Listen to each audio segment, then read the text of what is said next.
promise me now, Colby, and never let go of that promise. I promise. Never let go. I'll never let go, Zach.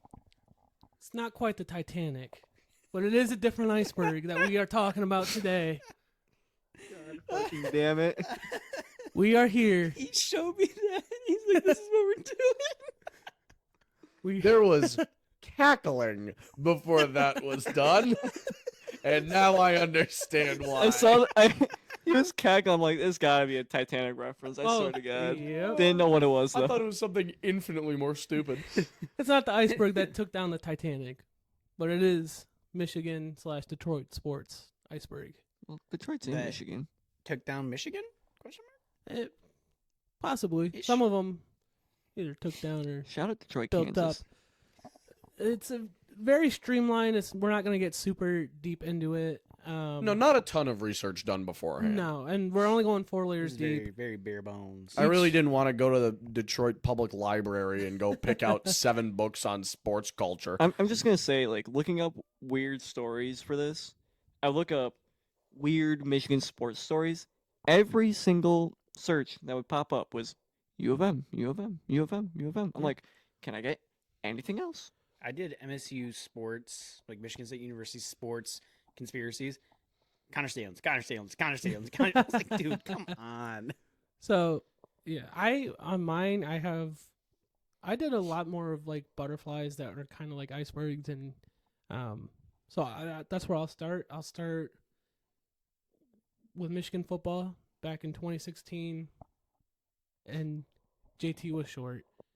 Whether he was or not, the fact that that play was called as a first down completely changed the course of until recently, what Jim Harbaugh's career was at Michigan. Because if he's ruled short, then he beats Ohio State in his second year at Michigan.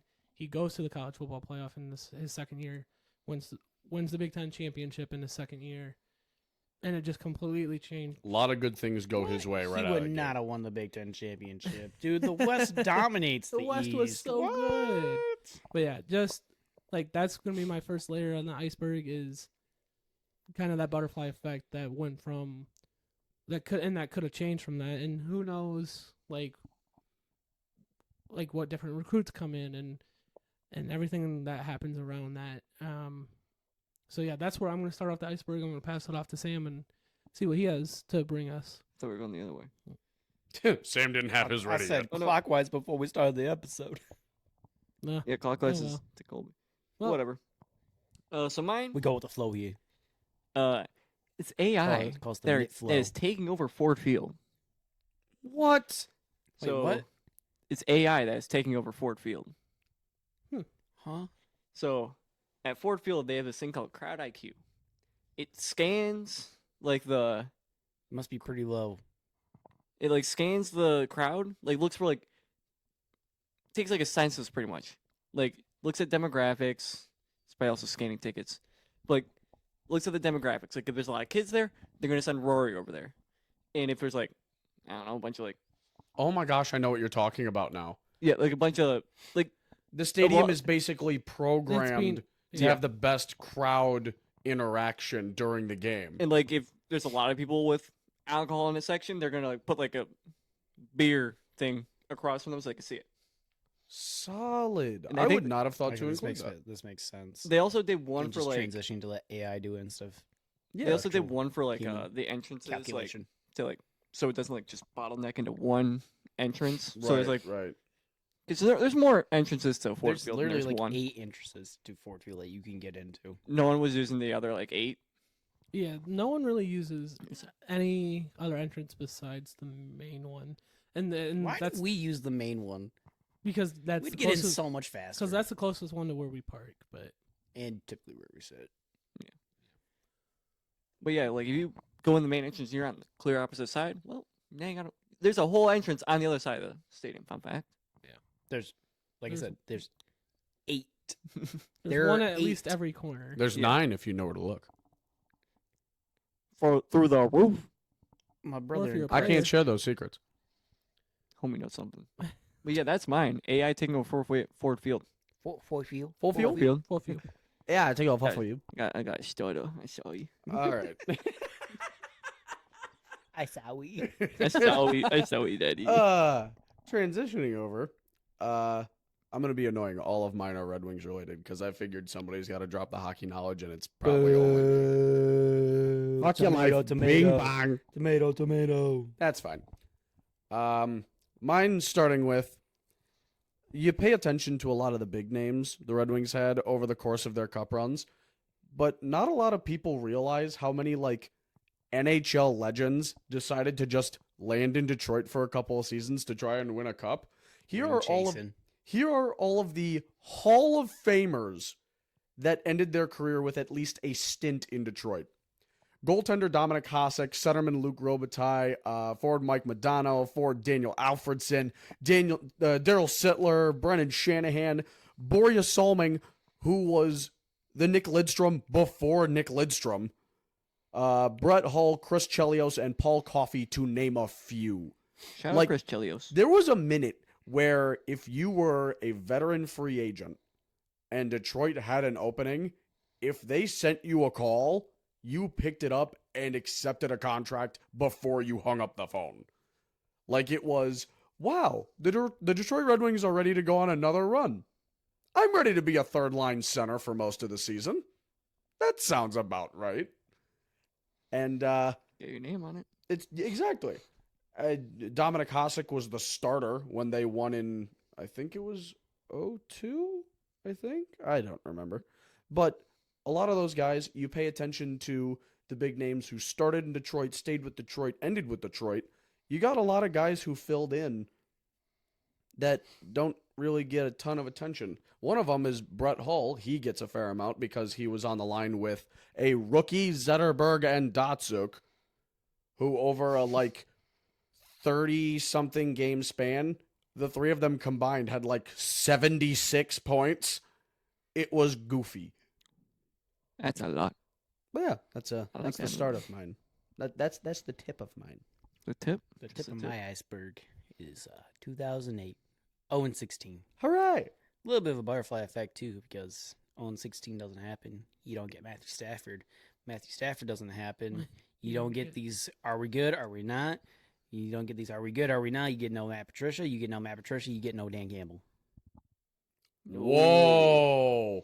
What a way to piece that together. We had to suffer. You gotta. You go don't through try the to go trenches for come the up. quote unquote proven coordinator from the dynasty to try to get your star quarterback over the hump just for him to fucking ruin the team. So now we're here. We are here, and we have. We, a Like Dan Zach Campbell. said, it's a little butterfly effect. I feel like we're There's gonna no have a few of 0-16 those. season. The future is very, very different because we Oh, probably yeah. don't get Matthew Stafford, and Matthew Stafford changed the history of this franchise. He sure did. Especially with that blockbuster trade. Ooh. We upgraded quarterback. That's crazy. What? Actually hardcore. Jared Goff. Jared Goff. Quote. Jared Goff. They shipped me off to die, and I came back the leader of the pack. That's crazy. Can't wait for that Jared Goff chant tomorrow night when the kid Oh, yeah. gets drafted. Yes. Well, yeah, that's about it for 0-16. Taking a dive into the second layer of the iceberg. Is there a crane under the turf at the big house?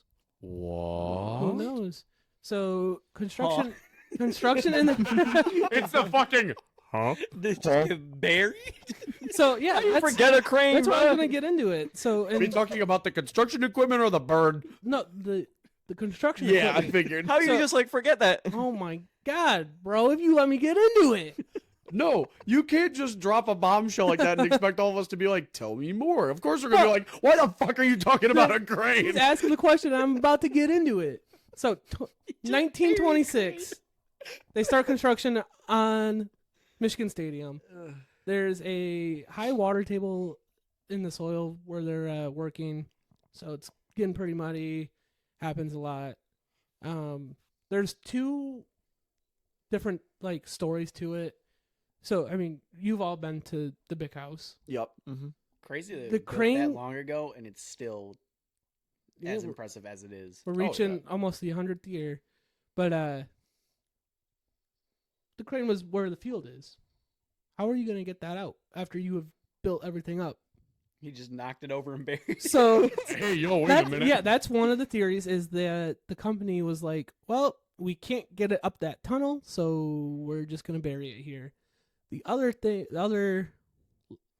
rumor, theory, mystery about it is that they left on Friday one weekend with the high water table, and it was a stormy, rainy weekend. They came back Monday, and the crane was gone. Had sunk into the mud. Nah, construction workers came back on the weekend drunk as shit and So- said, "Let's have some fun, boys." Hey guys, then they went, you want to "Fuck, bet I can fit it fuck." through that tunnel? It's like Hangover, but 1926. So there's been They no. off that good moonshine. The Roaring Twenties have started. We stole a crane. So this was the 1920s. Yeah, there's Sorry, just it popped in my head and I had to say it. but yeah, there's so 1920 record keeping wasn't the best, but there's no record of a crane like being missing. There's like financially no one has records of They wrote that shit off. yeah, like there's no records of it. There's no They- proof they of a fuck with the crane books. actually being like just up and disappearing or anything like Yeah. that. So it's Good all luck just the like a IRS big Isn't... it's all just a big rumor, God. but it's just a fun little rumor and history There's about some the big grandpa house. in downtown Ann Arbor who has a disassembled crane in his backyard, He has ready like to tell his No, grandkids. he's got the hook of he the was about to say, crane. he's got the hook on the fireplace, and he every time he's watching Michigan football game, he's looking right at the hook, going, I did that. He was sitting watching the game this year, the championship game, and he's like, "It's 'cause I took the hook. I was the good luck." But I'll swing it over to you, Sam, and get your second layer on the All iceberg. right. I don't think you're beating that, Sam. No. But I will answer some questions that you guys have. We were talking about this earlier, but Ty Cobb is on my list. Oh, Yeah. dear And God. here it is. Ty Cobb, Was Tigers legend. was Ty Cobb a murderer and a racist? Yes. No. Maybe. There's zero evidence that he was. What time was he? When was he on the Tigers again? It was on your top 10 greatest moments. Oh, You say, liar. 07 to In all 26. fairness, on his top 10 greatest moments, or top 5, whatever it was, What's he was that? talking about baseball, not him being a fucking murderer. so So, Sam just said Ty Cobb was on the Tigers till 26. Maybe he knows what happened to the crane at the big house. oh, Somebody find this Oh man. my God. So the I- iceberg got I think deeper. so. Whoa. Maybe I don't remember the exact years. The murder was Ty So Cobb I'm just taking down the crane. so Oh my God. I'm just gonna say the moment that is like said that he killed a guy and kind of cemented his racist thing was a scuffle at the Euclid Hotel in Cleveland. Oh, it was in Cleveland. Problem solved. Murder so- doesn't count there. God, this episode's unhinged. Yeah, Oh, unhinged as fuck. Wow. Um, Mittcast after dark again. Because it's only sunset right now. The sun has not gone down. So close enough. the story is he went to go play some gambling game with his friends and he was drunk. As you do in the 20s for entertainment. Yeah. He's also an addictive gambler and alcoholic too, is what I'm hearing. Dude, I am Ty Cobb. That is so fucked. This is Bro, our most laid back episode. This he is just great. like me, for real, for real. No, but I want to be I- Ty Cobb when I grow up. He's buying a Ty Cobb jersey Minus the racist tomorrow. part. Minus the so racist part. yeah, so the story was he got into a scuffle with the bellhop and the night watchman. The story was the bellhop was African American. He wasn't. He got into a fight with him, but he never killed him.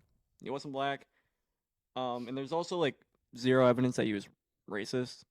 It was the 1920s. Come on. man. Okay, so I was gonna say. Yeah, in all fairness, it was the 20s, and he was a professional white athlete. So we can't rule anything. I'm out. gonna say he wasn't exceedingly racist. He wasn't like He didn't go out of his Excess- way and talk in the newspapers, you know? yeah he wasn't like any Ku Klux fellers. that No. we know. No, he was not. He was from the South, from Georgia. But Well, you wait, know wait, what? wait! Before you say something, his great grandfather preached against slavery. Let that count for something. His father advocated for public education for African Americans, and Ty Cobb himself was in support of integration of baseball. Okay. Maybe Ty Cobb's a good guy. So Not so bad. Our, Guy. our trust So may I'm have gonna say- been I'm gonna say- misplaced. Yeah, I'm going to yeah. say he I do compared- want to be Ty Cobb when I grow up now. compared Yeah. compared to today, we would see him as a little racist. Some of the things he said probably weren't correct.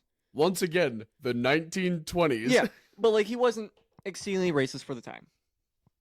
Blows off that moonshine. Bros off that triple X on a bottle. So Prohibition does stuff to people, I guess. Prohibition does that go to a gamer. What crazy. can you mean?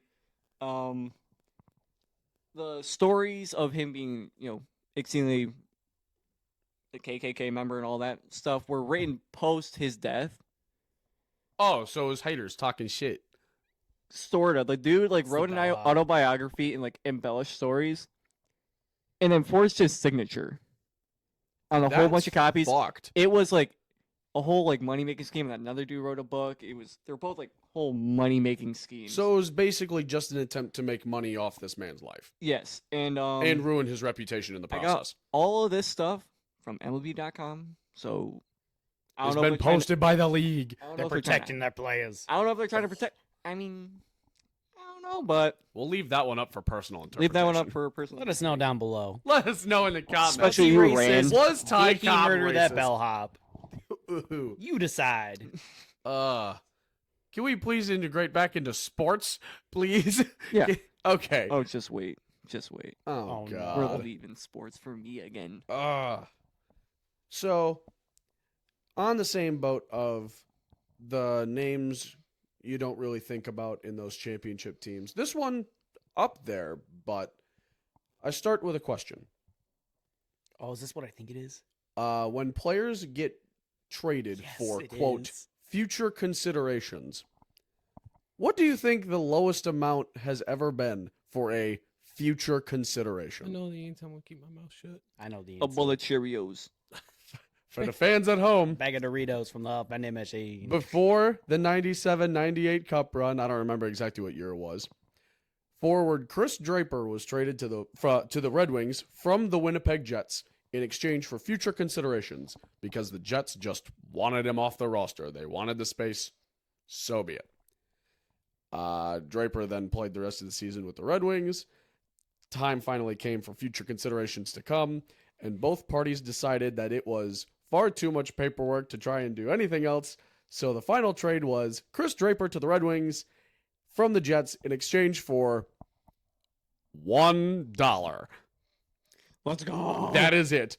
Brother could have bought a Coke from a vending machine, and that was all.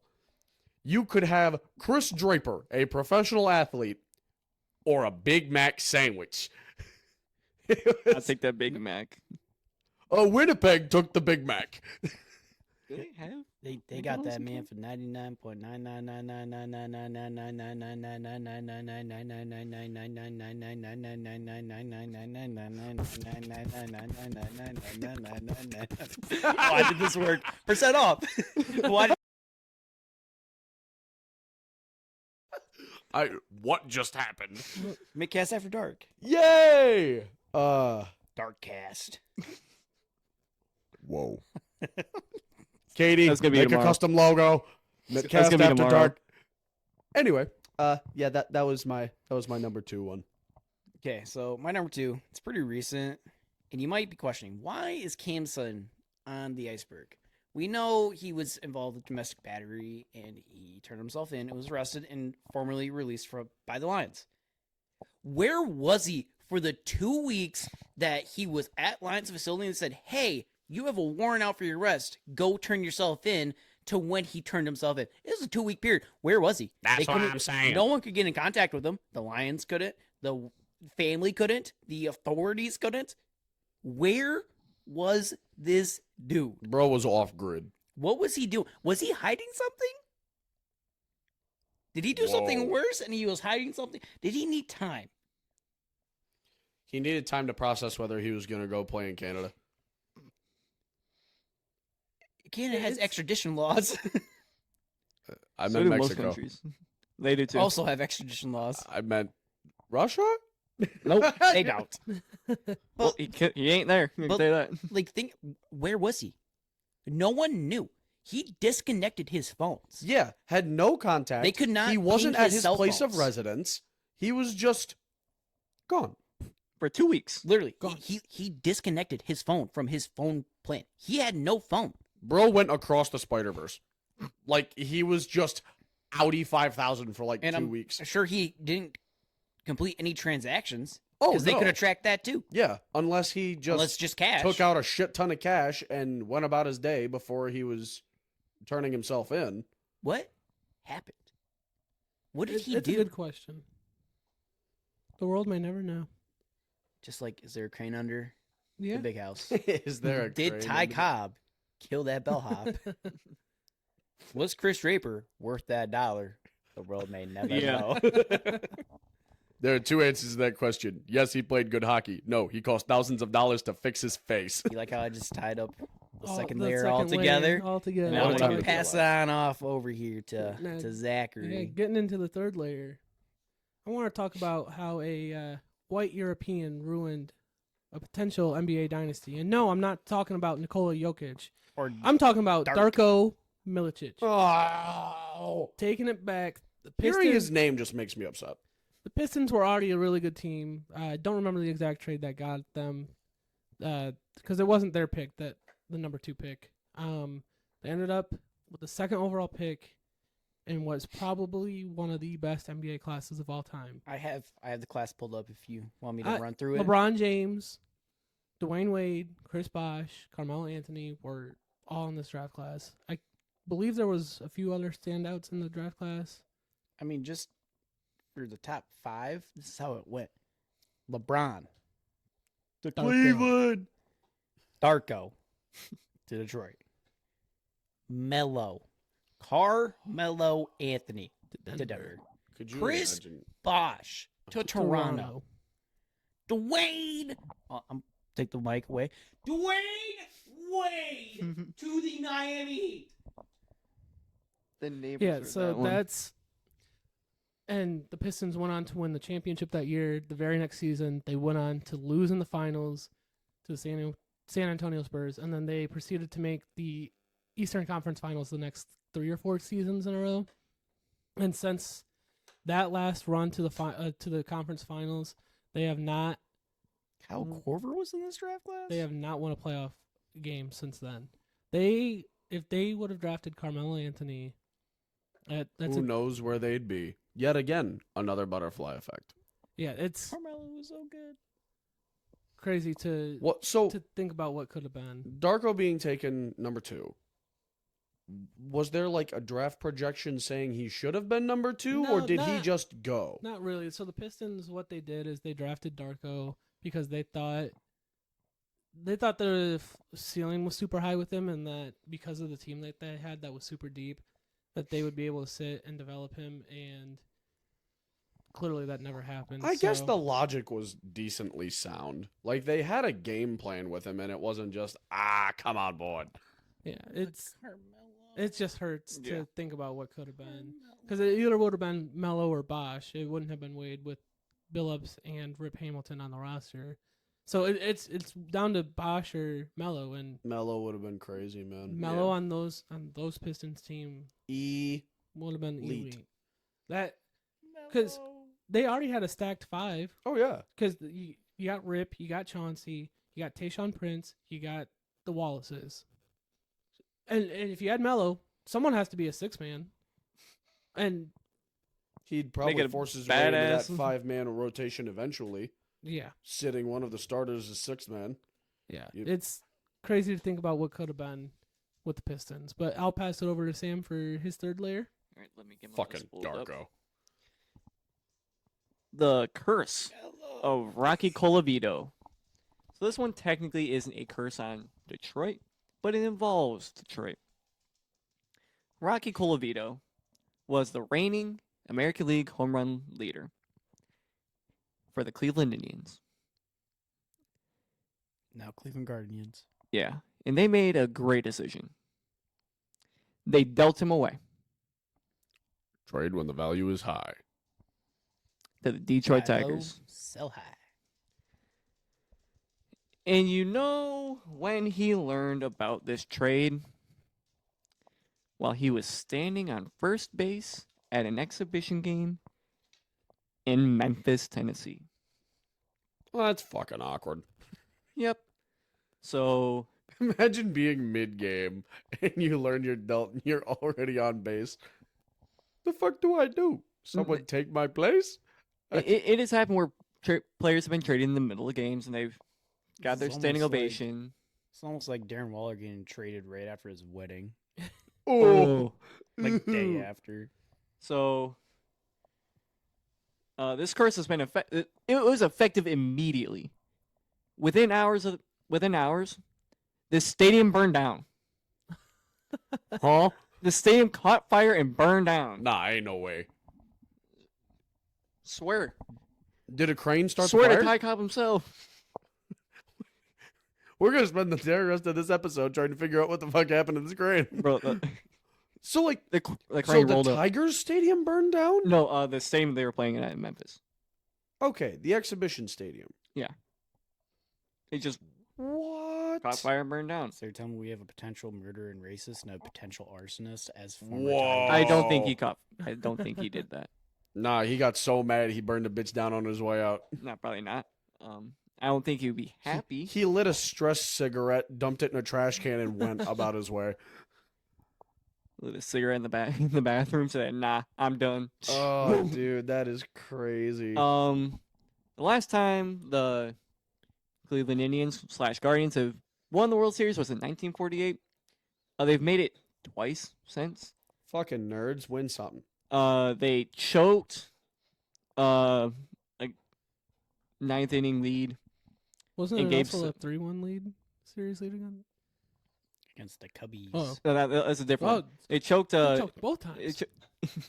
They choked in Game 7 of the 1997 World Series. I don't remember who it was against. And then they choked again against the Cubbies in 2016. Breaking the longest streak before that. Now they have the longest streak of World Series wins, or longest drought of World Series wins. So yeah, Tough. the curse of Rocky Colavito. Kind of loose with our The stipulations. yeah. Hey, it's But- within the margin of error. We got Ju- it. the just wait till this parameters. last one. Oh dear. Pass off to you, Tony. So my third one, I'm once again going to go into a little butterfly effect here. The last time the Red Wings made the playoffs, 2016, they lose in the first round, Game 6 to the Tampa Bay Lightning, and it would be the last game Pavel Datsyuk ever played in the NHL. He got his standing O from the crowd and went back to Russia to raise his 2 girls. He still had a year left on his contract, worth a good amount of money. I believe it was over $6.5 million. So the Red Wings decide, if we could still be in a contending state, we should probably try to clear up that cap space. The Red Wings had the 6th overall pick in the draft, and Ken Holland made the ingenious decision to trade from 6 down to 9, trading with the Arizona Coyotes, getting the 9th overall pick, a second rounder a year later, in exchange for the 6th overall pick and the dead contract of Pavel Datsyuk. With the 9th overall pick, the Red Wings selected Michael Rasmussen. He's a decent pick. I mean, depth forward for us. He's done good things. But the 6th overall pick, who in my opinion would be the perfect D pairing with Moritz Seider, top pair left defenseman, Jacob Chikrin. Chicharron. And that hurts my fucking heart. Because I have always been a Chikrin fan.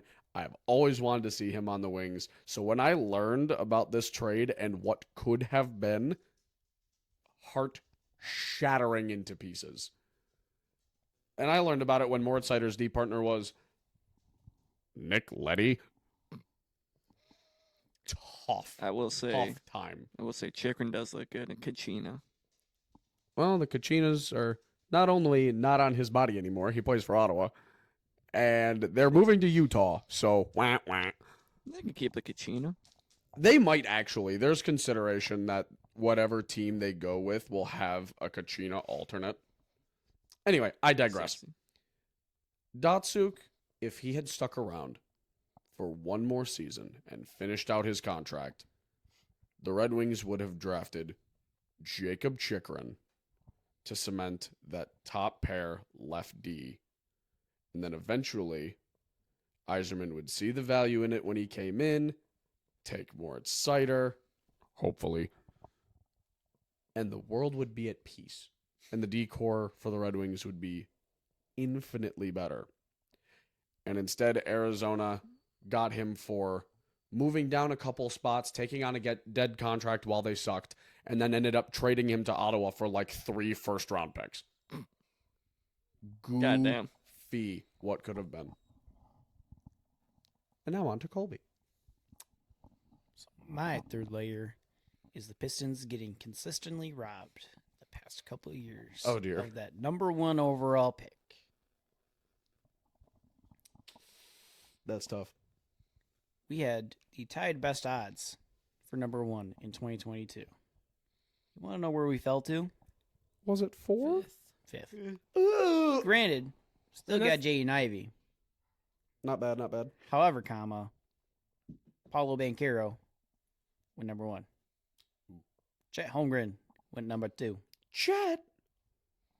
Jabari Smith, 3. Keegan Murray, 4. Oh. Granted, Jaden Ivey, dog. Jaden Ivey. It's still a good pick, but What could have been? This is the one that hurts the most. this one. Yup. does hurt. Yup. And I call full-on conspiracy on this one. I agree. Again, tied. First overall odds. And where do we drop? 7. 5th. Fifth. You Again. can only- if you're top 3 odds, you can only drop to 5. Fuck. But the number 1 overall pick was Victor Wembanyama, who after this rookie season looks like the next coming to goddamn Jesus. Yeah, that dude's a fucking dog. Dude doesn't even need to jump the block. Coming from France, gets to get coached by Greg Popovich. Greg Popovich, known for developing European players such as Manu Ginobili, Tony Parker. I'm calling full-on conspiracy. It All had to be, shenanigans. They right? gave Popovich another Frenchman because it made too much sense. Did, We could have had Wemby. did Popovich ever coach Evan Fournier? Probably. Maybe. Ooh, Maybe. blanking. It just hurts. And It then hurts. it was Brandon Miller, Scoot Henderson, Scoot. Amen Thompson, and then Asur Thompson. Twins. We got Asur. Fair enough. Asur wasn't bad, but wasn't no Wemby. Wasn't no 20 points per game. Like 2 Holy- steals per game, 3 blocks per game. Well, you can go further back than that. You go back to 2020. They had the odds to get the 5th pick dropped down to 7. Trying to think of some other ones off the top of my head. I'm not seeing any other big ones, but yeah, the last like 5 years, the Pistons have just been The coaching- continually getting screwed out of. The coaching in Troy Uter doesn't help the Pistons, but neither does getting screwed out of your top picks. Year For your after blue year chip after talent. year. It's hard to rebuild a team when the opportunities to get talent to rebuild said team are torn away from you year after year. We could have had Cade Cunningham, Jaden Ivey. Insert your 3.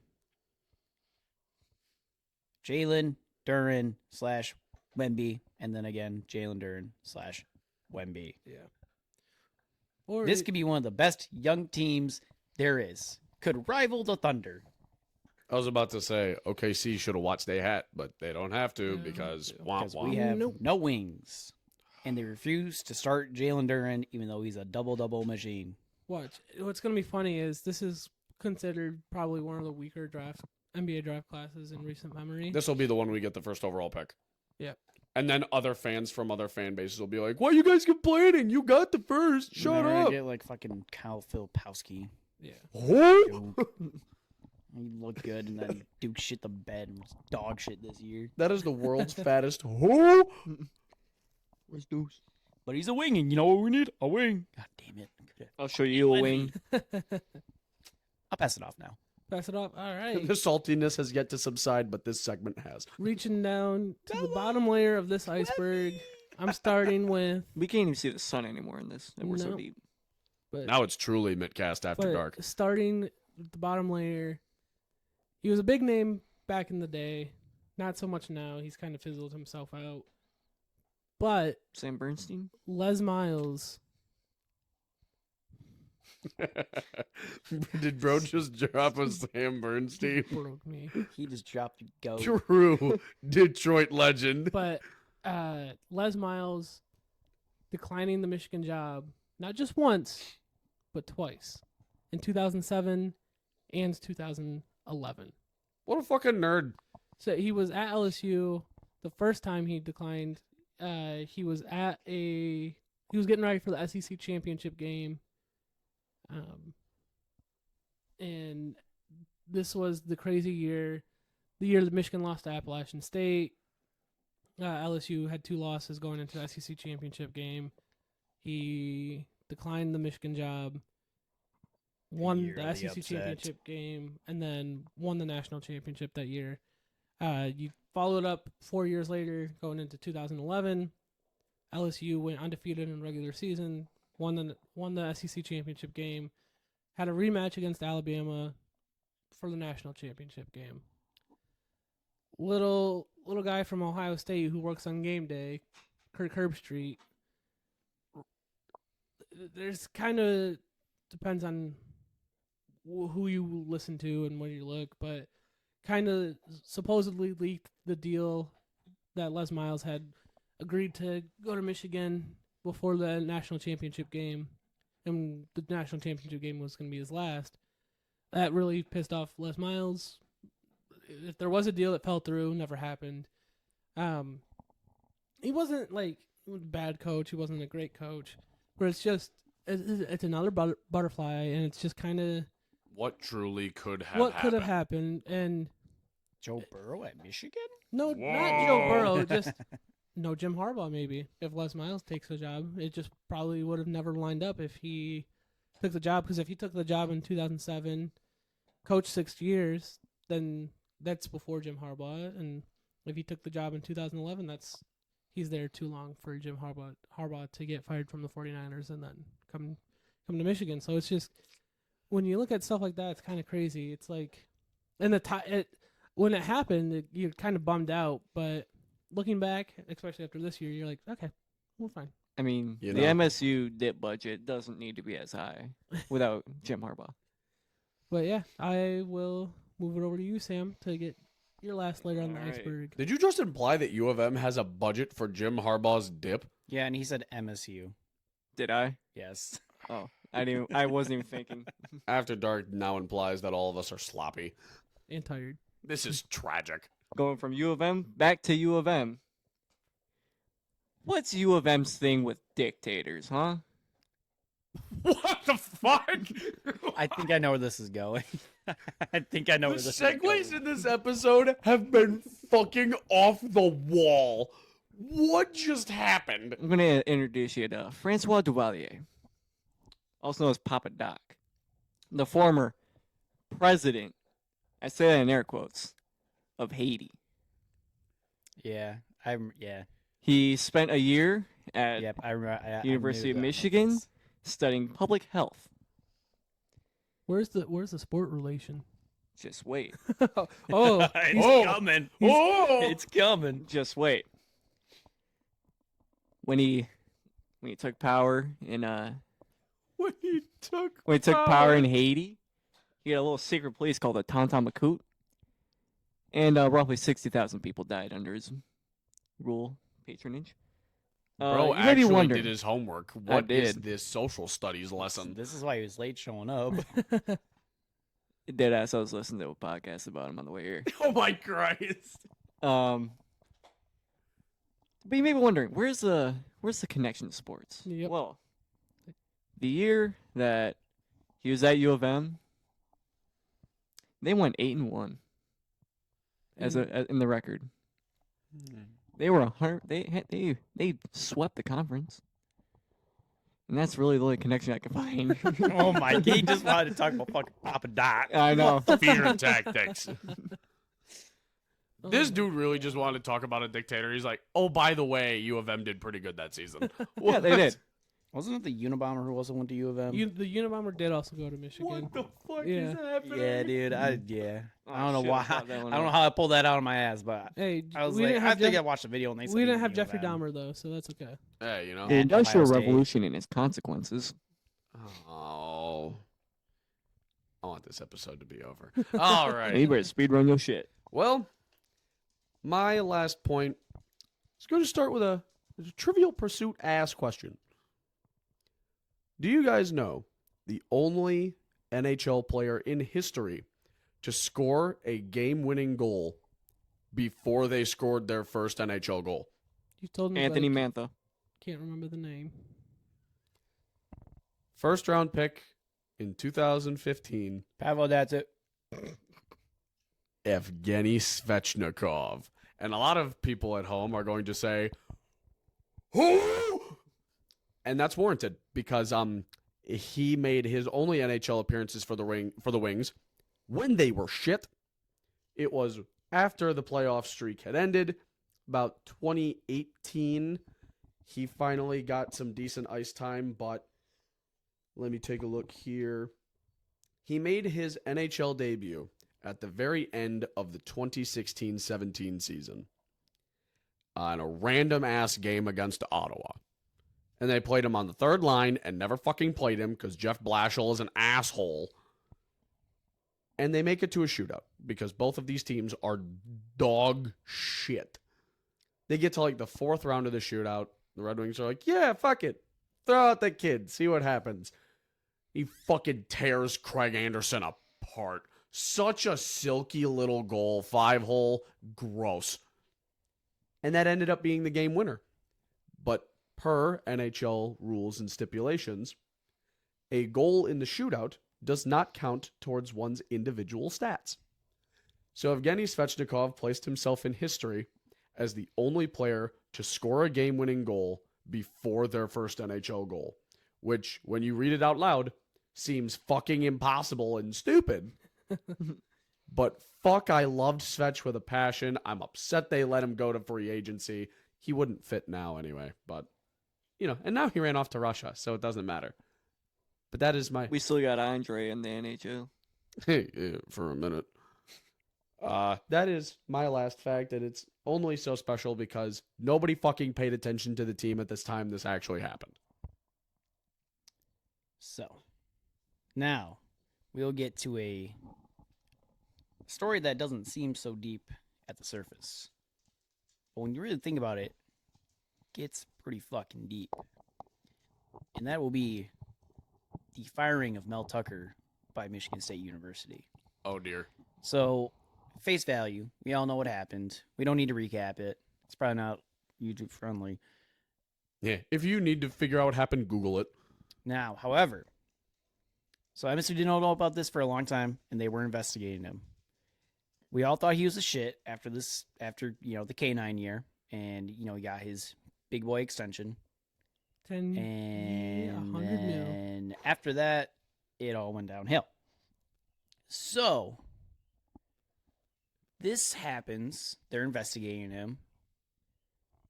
And, it gets leaked out to the media. A lot of stuff is getting said. And I know the lady's first name was Tracy. I don't remember her last name. But a lot of Tracy's story is not lining up according to other witnesses, to the text messages and the phone calls and what she was saying. They were coming out saying she's saying separately. So it stays as a sexual harassment and Tucker gets fired with no buyout. Typically, when you fire a coach, you have to pay them their buyout. Which at that point would have been $80 million. Oh! So, Oh! theory here is, before any of this could come out, because as soon as you fire him, it's all going to get swept under the rug. No one's going to care anymore. Right. Before any of this comes out, that maybe this was consensual and she's just trying to get some money out of him or something like that. why not fire your bad head coach and avoid the payout because he sexually harassed somebody? Whoa. Because there was a lot of talk about him countersuing Michigan State for it because they did it so swiftly. Now, was all said in due process and he was fired accordingly, or was Tucker kind of done dirty? I think it's the truth kind of probably lies somewhere in the middle. Yeah. I'm sure there was some moments between Tucker and Tracy that were consensual, and then I'm sure he probably pushed it a little too far and took it too far. I also wouldn't be surprised if so he had just come off a 5-7 season. This is happening all at the start of this past season, like right at the start of it. And so I wouldn't Also, this was also after he loses numerous 5-star Correct. and high 4-star recruiting battles, which the fact that we did not get David Stone pisses me off so much to this day. But yeah, so I think truth lies there in the middle. I think there was some consensual stuff, but I also think he went too far. I also wouldn't be surprised if Michigan State caught wind of it early and they took advantage of the situation, seeing the Well, writing yeah, on the if wall you with- are Michigan State Tuck. as a school and you catch wind of what could be going on and you don't want to get caught up in all of it, obviously the financial bit is a huge implication there, but he could have been let go by MSU before anything caught all the way to the surface for a multitude of reasons. Yeah. It's a little weird, but The money is definitely pretty it- convincing yeah, factor. well, yeah, but- that's what the biggest part. If the contract wasn't so huge and he wasn't performing so poorly, I don't think there would be much second guessing to it. But because of the money and all that, the size of the deal, and they weren't doing great. yeah, I will I'm say happy this is with also everything that happened with this, by the way. yeah, I will say this is also kind of in the shadow, quote unquote, of the Nasser situation. We won't Yeah, touch on yeah, that this- too much. We all kind of yeah, know that- it. Yeah, you I'm not gonna know. touch on that Yeah, too that much, wa- but that- like yeah, I it feel was like that also also had following the Nasser yeah, situation. something to do with it. Be like, we don't want to. Scrubbing clean of it because that's Scrubbing not clean, like, the image not- you want, and that's not the image that MSU should have. No. No, A pair of bad shits happening to a school in very close succession of one another. Because we can As just turn right around and mention a all too familiar name. Do The we Unabomber? actually mention it, or Zach and Colby are just kind of looking at each other? No, that was he's gonna think he's trying to blame the coach here. There's some really It's awkward, a lot. possibly sexual tension here. Essentially, the same thing that happened. It's the same thing happened to Michigan that happened to MSU, but the coach Yeah, allegedly knew about it. yeah, It happens in most schools. yeah. This No is school not a wants to be unique known for case. it. Yeah, This is not a unique case. Yeah, Yeah, it's not the- unique. what Colby's talking about is happened in like the 70s to 90s kind of deal. Ugh. So It's Yeah. happened just about every. It happened at Ohio State too. It happened at Penn everywhere. State. It happens everywhere. pick a state. I mean, Name it. I mean that's what happens when you have people in power with young adults. And there's not a lot. There's not good people in this world, and they'll take advantage of that power. So, and that's what's happened. So, Not a whole lot you can do to foresee it. no, Looping back though, as a Michigan State fan, I was fooled, and I saw how good of a coach he actually was. So I'm happy. We arguably have a better head coach now. We didn't have to pay the buyout, and considering he was still married, separated at the time, he's a piece of shit human for doing that. yeah. We So- all move on better for him not being here. It's a sour note to leave this episode on, but I think that does it for You know us what? here Really at dark. Mittcast. So, hold on, wait. I just want to say, like, can I just throw